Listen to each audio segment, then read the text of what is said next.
हस्ताभिलाषेवितां हस्तैश्चक्रगदाशिखेटविशिखां चापं गुणं तरजनीं बिभ्राणामनिलात्मिकां शशिधरां दुर्गां त्रिनेत्रां भजे।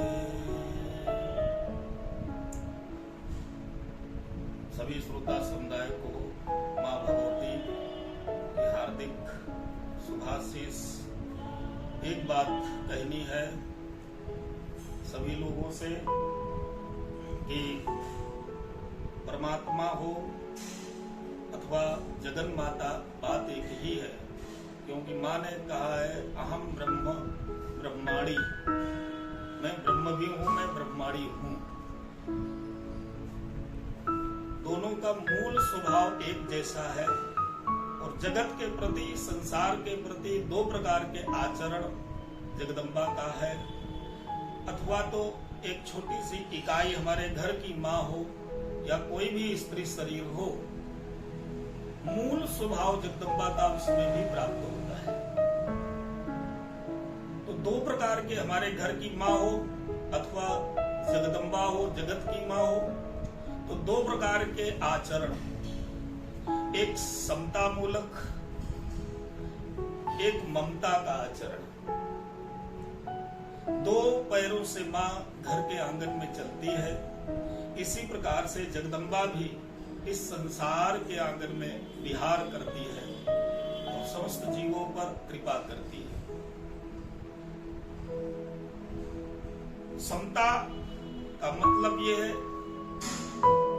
सब मम प्रिय सब मम उपजाए, सबते अधिक मनुज मोहि भाए। और ये समता सभी मेरे हैं, सभी अपने हैं, सब पर बराबर कृपा। प्रकृति, मूल प्रकृति भी सभी के ऊपर बराबर कृपा करती है। बारिश किसी एक इंसान के लिए, एक व्यक्ति के लिए नहीं, सार्वजनिक सूर्य नारायण का जो प्रकाश है वो सार्वजनिक है। जो भी मूल प्रकृति है, प्रकृति निःशुल्क शक्तियां है, वे सार्वजनिक। इस प्रकार से माँ की जो कृपा है वह समता जैसी है, सबके लिए बराबर। लेकिन इसी प्रकार से यदि सब प्रकार की आशा भरोसा छोड़ करके केवल माँ की शरण को जो प्राप्त है अथवा तो परमात्मा की चरण शरण को जो प्राप्त है उस पर विशेष ममता है, वहां पर पक्षपात है, वहां पर भक्तों का भगवान है, वहां पर भक्तों की माँ भगवती है। और जो समता मूलक सिद्धांत है वो ज्ञानियों का परमात्मा है, भक्तों का भगवान। उसमें पक्षपात है, वो सापेक्ष है। इसीलिए भगवान ने, आपने देखा होगा, राम जी ने भी एक काक पक्ष अपने सिर पर धारण करते हुए कहा, मोर पंख सिर सोहत नीके, मोर पंख। भगवान कृष्ण भी अपने सिर पर मोर पंख धारण करते थे। वराहपीडं नटवरवपु कर्णयो कर्णिकारं बिभ्रतवासा कनककवचं वैजयन्तीं च मालाम्। मोर पंख भगवान राम भी मोर पंख अपने सिर पर, मतलब मेरा, मैं भक्तों का भगवान हूँ, उनका पक्षपात लेता हूँ, मैं धर्म का पक्ष लेता हूँ। धर्म संस्थापनार्थाय संभवामि युगे युगे, भगति भूमि भूसुर सुरभि सुरहित लानि कृपाल। इसीलिए परमात्मा आकार धारण करते, जो निराकार ब्रह्म है वो साकार होता है। बस इसी प्रकार से माता का भी एक सिद्धांत समता मूलक है। वैसे तो जगत जननी समस्त रूप से हमारे पूरे संसार में व्याप्त है, लेकिन हमारे कल्याण के लिए वो हमारी मां बनकर के सामने है। इसलिए हमारे प्रति विशेष ममता है। तो मां के दो प्रकार के आचरण अथवा तो दो प्रकार के चरण, एक चरण का नाम है समता और दूसरे चरण का नाम है ममता। दो प्रकार के। कितने सबके प्रति उनकी कृपा है, सबके प्रति विशेष दया है, लेकिन जो उनकी शरण को पकड़े बैठा, उनकी सेवा में सदैव लगा, उसके प्रति विशेष ममता है। फिर भी बेटे मन में वैस की भावना, उनको तो ज्यादा चाहते हैं, उनको कम चाहते हैं, ऐसा नहीं है।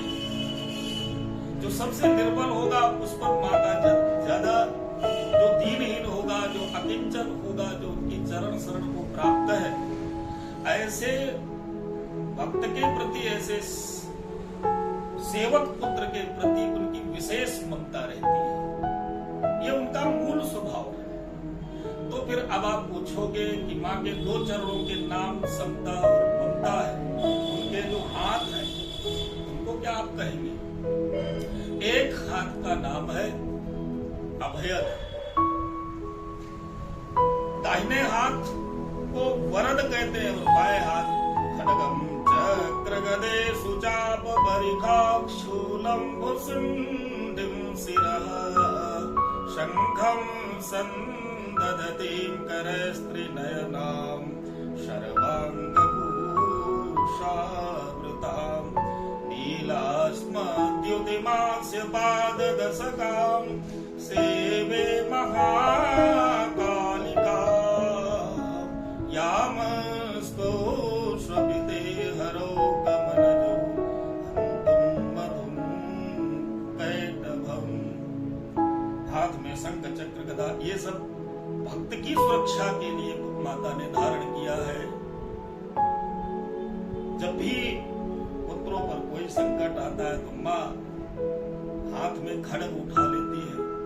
तो एक हाथ का नाम है अभय प्रदान करना, और दूसरा सिर पर आशीर्वचन बोलना, वरद। माँ के दो नेत्रों के क्या नाम है?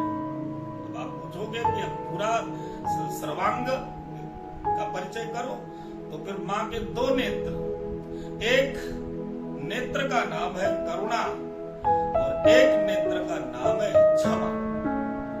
इसके अलावा और कोई नेत्र है ही नहीं, दो ही नेत्र है। बस ये है कि दुष्टजन दैत्य लोग उन आंखों में क्रोध उनको दिखाई पड़ता है, और भक्तों को उन आंखों में क्षमा और करुणा दिखाई पड़ती है। अपनी दृष्टि के अनुसार माँ की प्रसन्नता उनके मुखार बिंदु पर दिखाई पड़ती है। और इस प्रकार से माँ का सर्वांग केवल भक्तों के लिए है। और ऐसी माँ से हम क्या मांगे? और माँ के लिए अनुकूल बनना सबसे एक सिद्धांत जो माँ चाहती है कि तुम मेरे अनुकूल बनो। तुम मेरे अनुकूल कैसे, कौन सा ऐसा तुम्हारा स्वभाव बने? वो ये कहती, कम से कम नवरात्र के दिनों में छोटी सी कन्या से लेकर के वृद्धा तक मातृ शरीर का कहीं कोई आपसे अपमान न होने पाए। कोई आपको गलत लग रहा है तब भी आप उसको सहन करते हुए कम से कम 9 दिन उनकी उपासना का मूल स्वरूप जो है उसको धारण करो, और माता की कृपा बनी रहती है। और माँ से मांगे क्या? आपस्तु मगना स्मरणं त्वदीयं करोमि दुर्गे करुणार्णवेसी नैतच्छटत्वं मम भावयेथा क्षुधातृसार्ता जननी स्मरन्ति। आद्य जगत गुरु शंकराचार्य जी पूर्ण रूप से, जिसका निष्काम जीवन, किसी से कुछ चाहे नहीं, लेकिन मां के सामने गए तो सकामी हो गए। मां के सामने जाओ फिर आप निष्काम हो ही नहीं सकते, सकाम रहे बिना आप रह नहीं सकते, सकाम होना पड़ेगा। मां चाहती है आप कुछ मांगो, तो क्या मांगे? मत्समः पातकी नास्ते आपस्तु मगनः स्मरणं त्वदीयम्। ये संसार एक आपत्ति से भरा हुआ एक भाव रूप है, भाव समुद्र है, और उसमें मैं डूब रहा हूं। आपस्तु मगनः स्मरणं त्वदीयम्, इसीलिए माँ की याद आई। कोई उबार ले, कोई उद्धार कर दे। और माँ कभी भी उधार नहीं रखती किसी का, सीधे उद्धार कर देती है। आपस्नु मग्न स्मरणं त्वदीयं करोमि दुर्गे करुणार्णवेसी। और आप भवसागर क्या करुणा रूपी समुद्र है, उसकी एकमात्र स्वामिनी आप हो। करुणार्णवेसी नैतच्छटत्वं मम भावयेथा सुधातृसारता जननी स्मरन्ति। बेटा कहीं भी होगा, उसको इतना नहीं, जब उसको भूख लगती तो माँ की याद आती है। सुधातृसारता जननी स्मरन्ति। संसार के लोग आपसे, बच्चे से प्रेम इसलिए करते उसका शोषण करने के लिए, और माँ इसलिए प्रेम करती उसका पोषण करने के लिए, क्योंकि उसको ठीक से मालूम है कि ये बच्चा भूखा है कि नहीं। सुधातृसारता, बच्चे को भी, भक्त को भी क्षुधा पीड़ित, तृषा पीड़ित बालक को माँ की याद आती है। क्षुधा तृषार्ता जननी स्मरन्ति।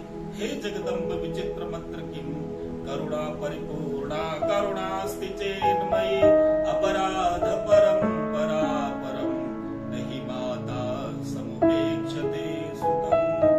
क्या मांगे? मत्समः पातकी नास्ति। लौकिक पदार्थ को मांगने में हमारा कल्याण नहीं है, और कौन सी चीज मांगे ज्ञान वश जिसमें हमारा कल्याण नहीं है, तो हम कुछ ऐसी चीज मांग सकते हैं। हम क्या मांगे, प्रश्न ये उठता है जिसमें हमारा कल्याण हो, हमें नहीं पता है। अंधे को दर्पण देखने की क्या, या दर्पण देखने को मांगे क्या जरूरत है, अनुकूल नहीं लगता। जिसके दांत न हो गन्ना चूसने को माई दे दो, ऐसी हमारी मांगे हुआ करती है लगभग। मत्समः पातकी नास्ति, पाप अग्नि तत्समा नहीं। और हमारी मांग, हमको कैसी मांग रखनी चाहिए, फिर उसको आप पूरा करो, वो आप समझो। यथा योग्यम तथा कुरु, और यही माँ के सामने मांग होनी चाहिए, और वो आपके अनुकूल क्या है उनको पता है, और वही पूरा करेगी।